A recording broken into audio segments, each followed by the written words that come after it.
कानून इसलिए बनाया गया ताकि आरएसएस के 100 साल के जश्न जो मनाया जा रहा है, ये आरएसएस को तोहफा देने के लिए। नरेंद्र मोदी माशाल्लाह अब सऊदी अरब गए हैं तो वहां पर मोहम्मद बिन सलमान से या हबीबी बोल के मिलेंगे और भारत में आकर बोलेंगे कि इनको कपड़े देखकर पहचानो। हम भारत के वजीर आजम से पूछते कि माशाल्लाह आप अपने मजहब के मुताबिक, अपने धर्म के मुताबिक हर मंदिर में जाते हैं, मगर क्या कोई आपसे पूछता है क्या प्रैक्टिसिंग है?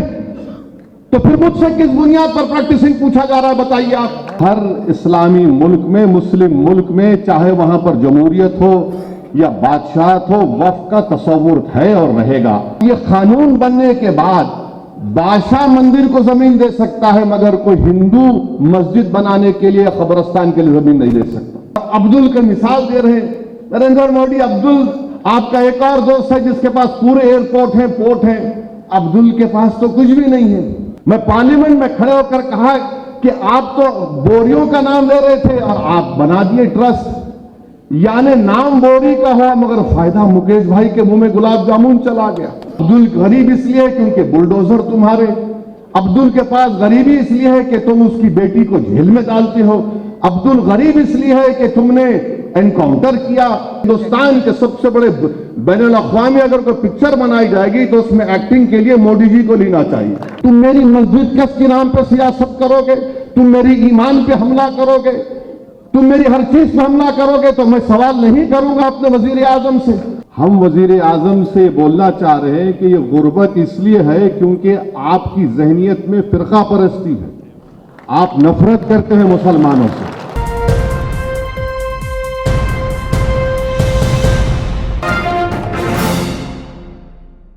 मैं सिर्फ 2-3 बातें आपके सामने रखकर अपनी बात को मुकम्मल कर लूंगा।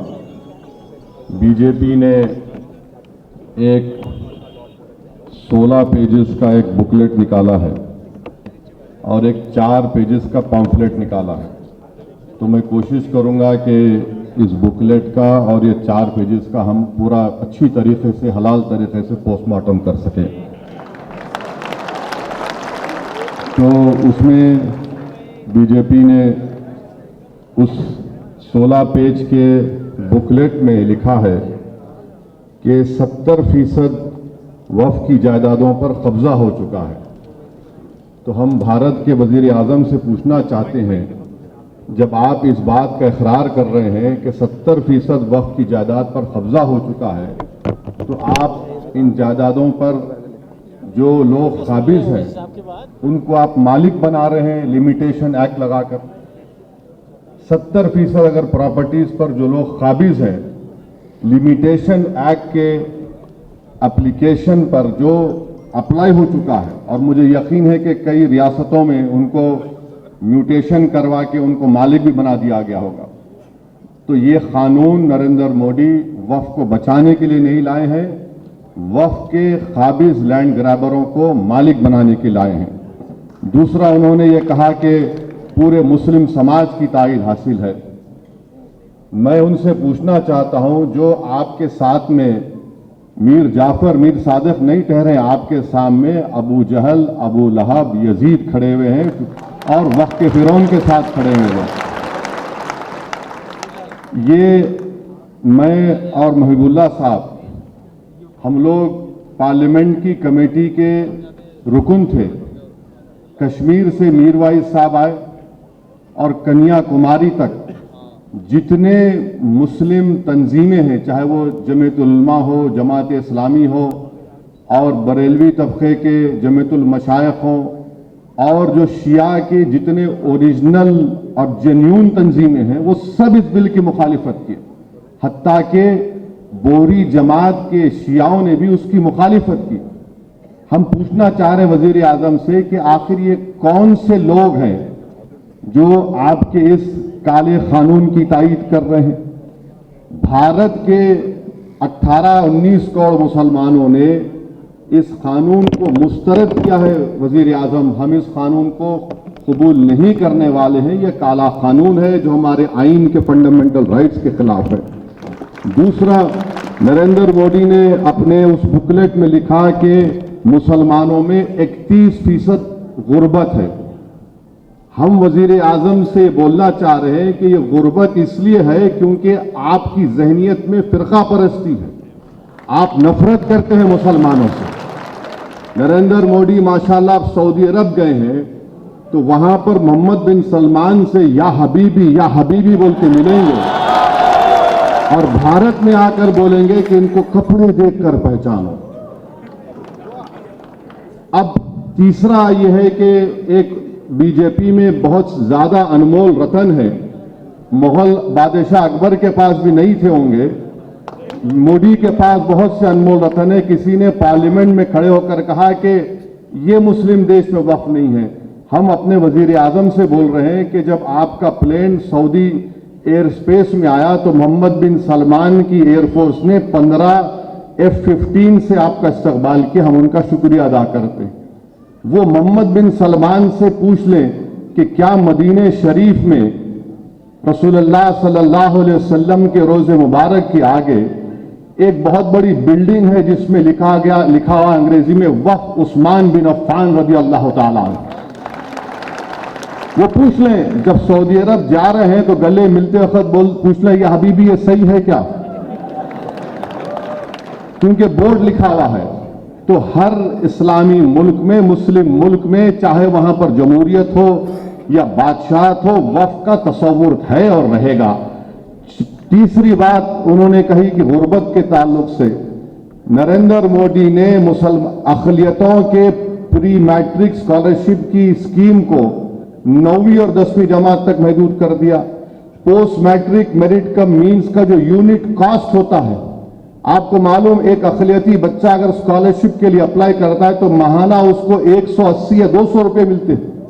2008 से उसमें इजाफा नहीं हुआ है। फिर इनका यह बोलना कि मैं बुकलेट का पेज नंबर 7 बोल रहा हूं मीडिया के लिए, उसमें उन्होंने लिखा कि सेक्शन 40 को हमने उड़ा दिया। मैं मोहिबुल्लाह साहब उस कमेटी के मेंबर थे।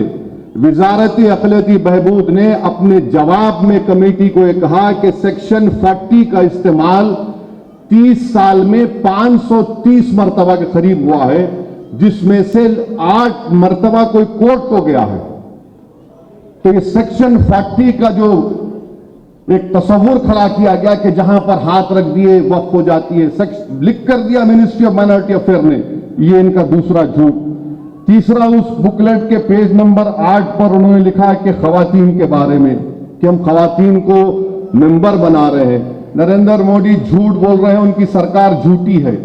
95 के एक्ट में कम से कम 2 खवातीन का तकर्रुर था, अब इन्होंने सिर्फ 2 कर दिया और ये बाजा बजा रहे हैं कि मुस्लिम खवातीन को मेंबर बना रहे हैं। नरेंद्र मोदी, अगर आप में वाकई में आपकी हुकूमत में, बीजेपी में मुस्लिम खवातीन से मोहब्बत है तो मैं आपसे गुजारिश करूंगा कि आप बिल्किस बानो को अपने घर में बुलाकर अपने हाथ से चाय बनाकर पिलाने की जरूरत नहीं है आपने। अगर आप में मुस्लिम खवातीन से मोहब्बत है तो गुलफिशा फातिमा 5 साल से जेल में सड़ रही है तुम्हारे बनाए हुए काले कानून की वजह से। तो ये कानून, फिर उसके बाद ये कहते हैं कि सफ़े नंबर 11 पर दिल्ली के 123 प्रॉपर्टीज का जिक्र करते हैं उनके इस बुकलेट में। सच्चर कमेटी ने कहा कि 123 प्रॉपर्टीज दिल्ली के जो है उसकी 2008 में लागत 7,000 करोड़ की सच्चर कमेटी ने कहा, और ये वक्फ की प्रॉपर्टी है, उसको हवाले करना चाहिए वक्फ बोर्ड को। फिर ये कहते हैं कि हमने सच्चर कमेटी में फुला लिखा है। सच्चर कमेटी ने लिखा कि जो काबिज हैं उनको हटाने के लिए प्रीमाइसेस ऑफ एविक्शन एक्ट को लागू करो, आप वो भी नहीं करते। फिर उसके बाद ये एग्जाम्पल दे रहे हैं कि यहां कब्जा हो गया। कर्नाटका में 2, चेन्नई में 1, पूना में 1, लखनऊ में 1, अहमदाबाद में 1, मेरठ में 1, आसाम में 1, कलकत्ता में 1, यानी 14 लाख एकड़ प्रॉपर्टीज जो वक्फ बोर्ड की है। इन लोगों को इतनी तौफीक हुई कि सिर्फ 9 मिसाल दे सकते हैं आप, और हम आपके 11 साल के कारनामों की 1000 फहरिस्त रख सकते हैं जो आवामी दुश्मन थे। ये आप 11 मिसालें दे रहे हैं, और एक मिसाल दे रहे हैं चेन्नई के तिरुचिरापल्ली की। मोहिबुल्लाह साहब बैठे हैं चेन्नई में, जब हम गए थे वहां के गांव के लोग आकर कमेटी को बोले कि हमारा कोई मसला नहीं है, वक्त से मसला खत्म हो चुका है। मुहिबुल्लाह साहब बोले हमारे सामने आकर, अब यहां पर उसका जिक्र करते हैं। अच्छा, फिर एक गुजरात के एक मुकाम का जिक्र कर रहे हैं, वो एक जजीरा है, वो जजीरे के ऊपर एक किसी औलिया अल्लाह की मजार है, खबर है, और वहां के मछेरे समंदर में जाने से पहले उनका एक रिवाज है, वो एक बकरा काट के जाते थे। हुआ ये कि जब मुंबई में हमला हुआ तो अजमल कसब जो पाकिस्तान से जालिम दहशतगर्द आकर हिंदुस्तानियों का खून किए, वो उस जजीरे पर रुक गए। तो जब से वो जजीरा बंद हो गया था, आप बोल रहे वो हम छीन लेंगे। अरे उसका वो दहशतगर्द आए तो उससे हमको क्या करना है? तो उसकी मिसाल आप दे रहे हैं। फिर आप जाइए कि ये कानून में, फिर नरेंद्र मोदी ने कह दिया कि इस कानून में क्या है कि अब कोई हिंदू जमीन नहीं दे सकता। अभी चले गए हमारे पंजाब के सिख भाई, संगरूर एक गांव है जहां पर हिंदू धर्म के मानने वालों ने, उनके गांव में कोई मस्जिद नहीं थी तो उन्हें जमीन दी मस्जिद बनाने की। वहीं पर बेंगलुरु में एच.एम. बादशाह नामी एक शख्स ने, सुनिए, एच.एम. बादशाह नामी शख्स ने अपनी जमीन दी एक मंदिर की मरम्मत के लिए, और मुल्क में कोई झगड़ा नहीं हुआ, कोई फसाद नहीं हुआ। अब ये कानून बनने के बाद बादशाह मंदिर को जमीन दे सकता है, मगर कोई हिंदू मस्जिद बनाने के लिए, कब्रिस्तान के लिए जमीन नहीं दे सकता। इससे मुल्क का इत्तेहाद नरेंद्र मोदी कमजोर कर रहे हैं। फिर अभी जिक्र आया कि अभी कहा गया कि अब्दुल के बारे में, नरेंद्र मोदी को हम बताना चाह रहे हैं कि अब्दुल एक गीरतमंद मुसलमान होता है। अब्दुल पंचर जरूर बनाता है, हलाल की कमाई कमाता है, और अब्दुल ने अपना घर आपके दोस्त की तरह, जिसके जू में जाकर आप जानवरों के सामने फोटो लिए वजीर आजम, जिसके घर में शादी हुई तो आप हाथ पकड़ पकड़ कर खुश होकर चले, अब्दुल किसी यतीम खाने पर अपना घर नहीं बनाया, आपके दोस्त ने बनाया। और इस कानून के जरिए सेक्शन 2 जो बनाया गया है, बोरी लोग कह रहे थे, हमारे दाऊदी बोरा लोग कह रहे थे कि सेक्शन 2 से हमको वक्त से निकालिए आप। उनके पास फिक्र अलग है, दाइल मुतलक का कॉन्सेप्ट है। उन बिचारों को आपने बुलाकर उनके सामने उनकी तौहीन कर दी। मैं पार्लियामेंट में खड़े होकर कहा कि आप तो बोरियों का नाम ले रहे थे और आप बना दिए ट्रस्ट, यानी नाम बोरी का हुआ मगर फायदा मुकेश भाई के मुंह में गुलाब जामुन चला गया। अच्छा, आगा खानी को क्यों डाले? इसलिए डाले क्योंकि आगा खानियों का ट्रस्ट था जिसको इस शख्स ने पूरी दुनिया में कहीं पर भी खरीद सकता था और यतीम खाने बनाया। तो आगा खानी को डालकर, आगा खानी से ही मोहब्बत नहीं है, उसको फायदा पहुंचाना था और उनको फायदा हो गया क्योंकि सेक्शन 2 पर कोई स्टे नहीं है। वो भाई साहब बंबई में मालिक बन चुके हैं और अब्दुल का मिसाल दे रहे हैं नरेंद्र मोदी। अब्दुल आपका एक और दोस्त है जिसके पास पूरे एयरपोर्ट हैं, पोर्ट हैं, अब्दुल के पास तो कुछ भी नहीं है। आप तो कहते हैं गरीबी है, तो अब्दुल गरीब इसलिए है क्योंकि बुलडोजर तुम्हारे। अब्दुल के पास गरीबी इसलिए है कि तुम उसकी बेटी को जेल में डालते हो। अब्दुल गरीब इसलिए है कि तुमने एनकाउंटर किया। अब्दुल गरीब इसलिए है कि तुमने 2002 में गुजरात किया। अब्दुल गरीब इसलिए है क्योंकि मुंबई में वहां पर इंसानियत का कत्लेआम हुआ, हाशिमपुरा हुआ, नेल्ली हुआ और 2020 का मुंबई हुआ, इसीलिए अब्दुल गरीब है। आपने क्या किया अब्दुल के लिए? आप सिर्फ ड्रामा कंपनी, बल्कि हिंदुस्तान के सबसे बड़े बैनुल अक़वामी अगर कोई पिक्चर बनाई जाएगी तो उसमें एक्टिंग के लिए मोदी जी को लेना चाहिए। और फिर आप बार बार इस आपने ये कह दिया इस बुकलेट में, पैम्फलेट में, झूठ का पुलिंदा है ये पैम्फलेट बोल रहे हैं ना मुसलमानों के लिए। अच्छा, क्या कह रहे हैं कि आपने क्यों नुमाइंदगी दी उन सब लोगों को? वक्फ बोर्ड में तो बोलते हैं कि जो छोटे छोटे तबके उनको सबको मिलना चाहिए। आप बताओ आईबी में कितने मुसलमान है? एक मोहतरमा खाली आईबी में, एक साहब थे उनको निकाल दिया गया, तो आईबी में रखो ना आप। अब बोलेंगे देखो ओवैसी देश की सिक्योरिटी के बारे में सियासत कर रहा है। तुम मेरी मस्जिद के नाम पर सियासत करोगे, तुम मेरी ईमान पे हमला करोगे, तुम मेरी हर चीज पे हमला करोगे, तो मैं सवाल नहीं करूंगा अपने वजीर आजम से। तो आप भी दो ना हिस्सा हमको। तो मेरे अजीज दोस्तों और बुजुर्गों, फिर ये 5 साल का लुजूम ये 5 साल का लुजूम हम वजीर आजम से पूछना चाहते हैं। ये 5 साल का लुजूम सिर्फ इस्लाम कबूल करने वालों के लिए नहीं है। कल अगर आप भी वक्फ करने जाएंगे तो बोलेंगे आप प्रैक्टिसिंग है या नहीं। ये गलत फहमी मुसलमानों में कि नहीं, जो मुसलाम कबूल किया उसको प्रैक्टिस नहीं, जो पैदाइशी मुसलमान है उससे भी पूछा जाएगा जनाब आप प्रैक्टिसिंग है, क्या करेंगे आप। हम भारत के वजीर आजम से पूछते हैं कि माशाल्लाह आप अपने मजहब के मुताबिक, अपने धर्म के मुताबिक हर मंदिर में जाते हैं, मगर क्या कोई आपसे पूछता है क्या प्रैक्टिसिंग है। तो फिर मुझसे किस बुनियाद पर प्रैक्टिसिंग पूछा जा रहा है, बताइए आप।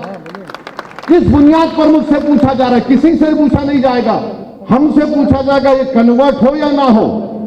उसमें लफ्ज अच्छा, उसमें कॉन्ट्रोवेंस लिखा गया, अगर उसमें कोई गलती रहेगी तो आप वो भी निकाल लेंगे।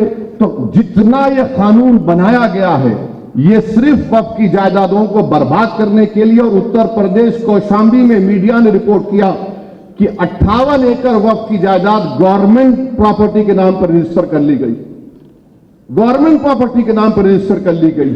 तो मेरे अजीज दोस्तों और बुजुर्गों, मेरी इज्जतदार और मां और बहनों, all India Muslim personal law board का ये जो प्रोग्राम है, आपसे हम गुजारिश करते हैं कि पूरे मुल्क में आप इसका साथ दीजिए।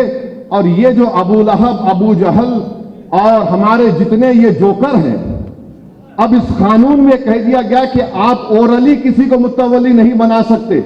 ये जो लोग मोदी की तारीफ कर रहे हैं, मैं जिम्मेदारी के साथ कह रहा हूं, हजरत सलीम चिश्ती रहमतुल्लाह अलैह की दरगाह में किसी एक शख्स को वहां का मुर्शिद बनाया गया। अगर मैं उर्दू में मुर्शद बोलूं तो उसके अलग माने निकलते। तो उनको जब बनाया गया तो मुझे भी इनविटेशन भिजा दिए कि नहीं मालूम क्यों भिजाए मुझे। तो क्या हुआ देखिए, अगर वो कानून पास होने से पहले बनाते, मुहिबुल्लाह साहब आप भी गए थे शायद दावत में उनके पास, उनकी जो बन गए गद्दी नशीन जो बन गए उन्होंने। खैर वो अलग बात है कि सूफी और कूफी कौन है। मुझे सूफीज्म के बारे में जुनैद बगदादी ने कहा वही सूफी हो सकता है जो दुनिया में मर गया और अल्लाह के लिए जिंदा है। ये लोग क्या कर रहे हैं, ये मोदी के लिए जिंदा है क्योंकि इनके पत्ता है वो। तो वहां पर ये अब उन्होंने अपने बेटे को मुतवल्ली जानशीन बना दिया। तो कानून अब बन गया, बना के दिखाओ, आप नहीं बना सकते। तो ये लोग एक तमाशा कर रहे हैं और जितने टीवी चैनल पर इन तमाम जोकरों को लाके बिठा रहे हैं, ये तमाम के तमाम एक सेक्शन उनको बता दो जो वक्फ बोर्ड की 70% जमीन पर काबिज है उसको हासिल कर लिया जाएगा। बताओ हमको, आप कोई नहीं बता सकते।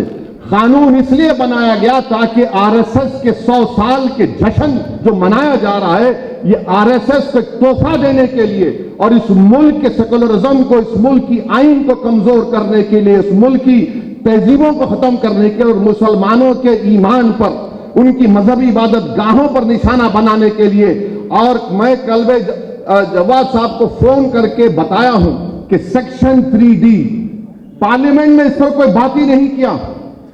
मैंने कहा कि 100 ASI के पूरे प्रोटेक्टेड मॉन्यूमेंट चले जाएंगे। दिल्ली के 180 ASI के मॉन्यूमेंट से वक्फ की जायदाद नहीं रहेंगे, अब वो निकल गए हमारे हाथ से। इवैक्यू प्रॉपर्टी एक्ट हमारे हाथ से निकल गई, जो पंजाब हरियाणा में हजारों एकड़ जमीन है सब हमारे हाथ से निकल गई। तो ये लड़ाई लड़ना है ताकि जब मौर्ख ये तारीख लिखेगा आज से 100 साल के बाद, तो वो लिखेगा कि हां 2025 में ऐसे मर्द मुजाहिद और ऐसी हमारी बहनें उठ खड़ी हुई थी जिन्होंने जिस जगह का मालिक अल्लाह है उसकी हिफाजत के लिए उन्होंने जद्दोजहद की और उन्हें उसको अल्लाह हमको कामयाब करेगा। पीछे हटने का सवाल नहीं है। जब तक कानून वापस नहीं लिया जाता हम लड़ते रहेंगे। हम अदालत में भी कानूनी कार्रवाई चल रही है, मगर जो सेक्शन पर स्टे नहीं हुआ है, हम तो प्रॉपर्टी रोज उसको खो रहे हैं। मैं शुक्रगुजार हूं सदर मोहतरम का, हमने तो अल्हम्दुलिल्लाह हैदराबाद में कामयाब एहतजाज किया। हम उम्मीद करते हैं कि देश के कोने कोने में हजारों नहीं बल्कि लाखों की तादाद में हिंदू, मुसलमान, सिख, ईसाई सब आएंगे। ये आइन को बचाना है। भारत की ताकत, उसकी खूबसूरती भाईचारगी है, उसको बचाना है।